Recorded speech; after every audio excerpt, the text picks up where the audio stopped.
What's up, guys? I'm Logan, host of the Big Easy Bets podcast, and we are doing a recap review of episode 1 of season 31 of The Ultimate Fighter between Conor McGregor and Michael Chandler. So if you haven't seen the episode yet, there are spoilers ahead. Do not listen any further if you have not yet seen episode 1. I just did my top 3 favorite seasons of The Ultimate Fighter in a short yesterday, so you can go check that out and see if you agree. My number 1, you can't beat it. It's one of the best shows of all time. If you like mixed martial arts, if you're a fan of the UFC, then you love The Ultimate Fighter. There's no two ways about it. This is going to be a great season. You have 2 guys that are more than game, and they're going to fight when it's all said and done between Michael Chandler and Conor McGregor. It's a perfect fight for McGregor coming off the leg injury, and it's a guy that, and Michael Chandler has had his fair share of losses, has had his fair share of explosive victories, most recently the Tony Ferguson front kick knockout, and then one of the best strikers in the history of the game, and Conor McGregor. It's going to be an explosive fight. It'll probably be one of the biggest pay-per-views, if not the biggest in the history of the sport. So right off the bat, they're changing the format this year. It's veterans versus prospects, which is something that I have yet to see. The number 1 name that stood out to me was Jason Knight right off the bat. It was one of the first things I wrote down, and then they gave him the number 1 ranking. Michael Chandler did. So Chandler gets all the veterans. McGregor now has all the prospects. The veterans are the guys who had their opportunity. It didn't pan out. And then obviously the prospects are the new up-and-coming guys that the UFC has their eye on, and they're getting a chance to become the next Ultimate Fighter.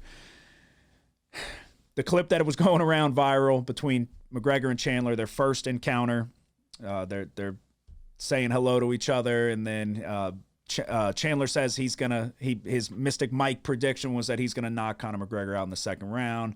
And then McGregor then asks him, did they tell you what weight? And he said 185. And he goes, oh, okay. Chandler goes, I'll do 185. McGregor, obviously, everybody's seen it by now, says, you'll do what you're told. And Chandler might have been on the wrong side of some editing there and doesn't even give a response. I'm sure in real time he did have a rebuttal, but they didn't do the liberty of putting that rebuttal into the video. So it looks like he just got silenced. And, what can you do? You'll do what you're told when you're fighting Conor McGregor.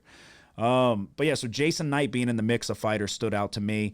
Most recently on bare knuckle fighting. The guy's a savage. When you see his face, his nose is non-existent. It's about as flat as it can get. So former Ultimate Fighter 27 winner Brad Katana is a teammate of Conor McGregor, trains in his gym, but he is on Michael Chandler's team for the duration of the show. And then Lee is also a prospect, so on McGregor's team in the show, and he also trains at McGregor's gym. There was that report that some of the guys got removed from the show to make room for Conor McGregor's teammates, and obviously we got introduced to who those guys are. McGregor has the best suit game in mixed martial arts. You can't deny it. Even Michael Chandler acknowledges it. He was very complimentary of Conor McGregor, that he's this larger-than-life figure, but he felt like doing the show kind of helped humanize him, I guess. I don't know. There wasn't a ton. It's a slow start. It's the first start. It's the first episode of The Ultimate Fighter. It's always pretty slow. So they're going through each fighter, kind of giving a little background story. They make the matchups. So the first matchup was Roosevelt Roberts versus Nate Ginnerman. Well, I'm sitting there checking my clock, and this is going to be a short video. I'm sitting there checking my clock. This episode started at 9 o'clock Central Time, our time. It's like 9:54, and they're in the back taping up their wrists. So I'm like, okay.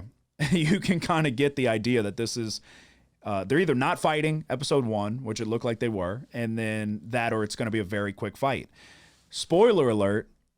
It was a very quick fight. Roosevelt Roberts comes out and starches Nate Ginnerman in 10 seconds. And then it's just a montage of the guy that was already crying is now crying after the fact, after getting starched in 10 seconds. You got to feel bad for the guy. But at the end of the day, you got starched in 10 seconds, man. You do feel bad for him. You come all this way, and then you essentially get humiliated right off the bat.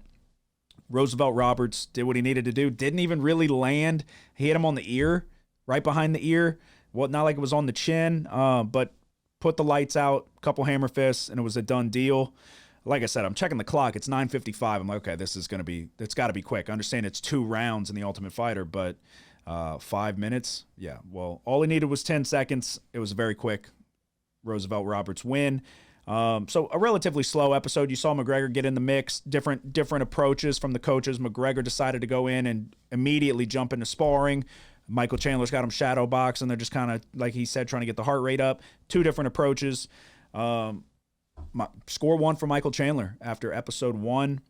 And we will see what happens going forward. Like I said, this is going to be a short video, just a quick little recap. It's good to have the Ultimate Fighter back. I'm fired up overall, just in anticipation to see McGregor and Chandler go at it. McGregor, apparently, as far as I saw, is back in the USADA testing pool, so it's only a matter of time. Give him about 6 months, and then we'll see one of the most electric fights in the sport.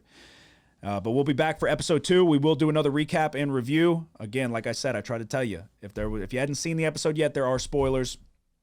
The number one takeaway from episode 1 is Jason Knight's nose is disgusting, man. He's going to have some serious plastic surgery needing to be done when his career is over, but he doesn't catch me as a guy that's going to do it. We'll be back after episode 2. Y'all have a good one.